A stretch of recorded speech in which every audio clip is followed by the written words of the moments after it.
महायुतीचं सरकार आलं तर योजना सुरूच राहतील असं अजित पवारांनी म्हटलंय।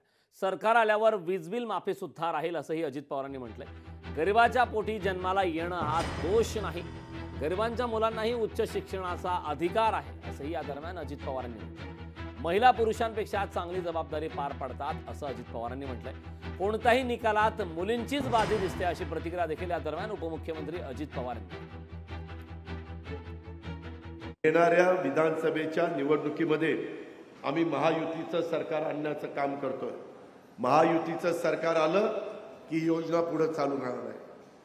महायुतीचं सरकार आलं तर 3 गॅस सिलेंडर वर्षाला तुम्हाला मोफत देण्याची योजना चालू राहणार आहे। महायुतीचं सरकार आलं तर माझ्या बांधवांना 3 हॉर्सपॉवर 5 हॉर्सपॉवर 7.5 हॉर्सपॉवरची मोटार तिचं वीज बिल माफीची योजना पुढे चालू राहणार आहे। आता आम्हाला 2 पायलट होते, एक पायलट मुलगी होती आणि एक पायलट पुरुष होता।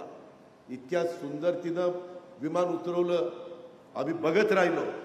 महिलांना एखादं काम दिलं ना, या बापड्यांच्यापेक्षा महिला चांगलं काम करतात। कारण मी पण पुरुषच आहे ना, मला माहिती आहे ना कुठली जबाबदारी ह्यांना दिली। तुम्ही बघा 12वीचा निकाल काढा, सगळ्यात जास्त मेरिटमध्ये कोण आहे? मुली, मुलं कमी। 10वीचा निकाल काढा, सगळ्यात जास्त मेरिटमध्ये मुली। लोकशाही मराठी ऐका, पहा, जागरूक रहा।